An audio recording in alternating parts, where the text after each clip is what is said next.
अभी सब्सक्राइब करें हमारे YouTube चैनल ईश्वर टीवी को और देखिए वीडियोस सबसे पहले। भगवान से भीष्म कहते हैं, मुझे याद है पिछले 100 वर्ष तक की अपनी यात्रा, मैंने ऐसे कोई पाप नहीं किया कि मेरे साथ ये घटना घटे कि मैं बाणों की शैया पे ऐसे लेटा हूं। भगवान कहते हैं, बात तो सही है कि तुझे तेरे 100 जन्म याद है, तो फिर गोविंद मेरे साथ ऐसा क्यों हो रहा है? भीष्म से भगवान कहते हैं, इसलिए हो रहा है क्योंकि उसके पहले के जन्म मुझे याद है। तेरे द्वारा एक सर्प को एक तीर पड़ा था और वो पेड़ से नीचे गिरा था कटीली झाड़ियों में, और गिरते से ही उसके शरीर में बहुत सारे कांटे चुभ गए थे। और ये सतयुग की घटना है जब जीवों में भी उतनी ही अकल होती थी, योनि का अंतर होता था, बाकी बोलचाल भी होती थी।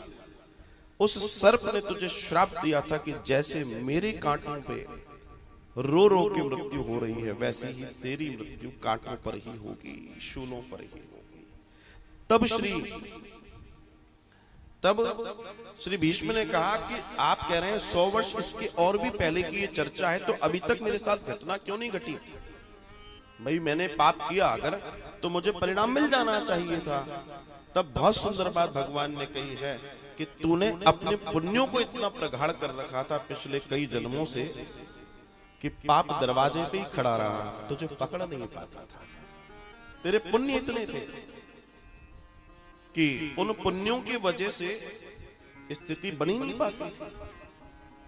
तो उन्होंने कहा, पाप के जो फल है उसको तुझ तक पहुंचने का मौका मिल गया और तू आज शैया पर पड़ा है। तात्पर्य बड़ा सीधा है।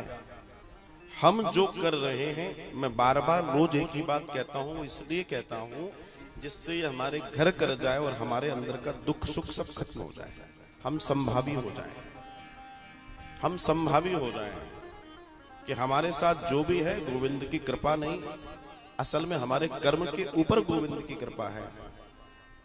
उसने एक सॉफ्टवेयर बना रखा है, सिंपल, वो कुछ नहीं करता, उसने तो सॉफ्टवेयर बना दिया। सॉफ्टवेयर का काम क्या है? जो तुमने किया उसमें दर्ज हो गया, वो रिजल्ट दे देता है। ये लो, जैसे मशीन में आपने डाला, जितना टाइप किया उतना पैसा बाहर, अगर होगा तो, नहीं तो बोल देगा सॉरी आपके अकाउंट में पर्याप्त बैलेंस नहीं है। जिसके अकाउंट में पर्याप्त बैलेंस है वो गोविंद का दास, अर्थात कौन सा वाला? पुण्यों वाला, धर्म वाला।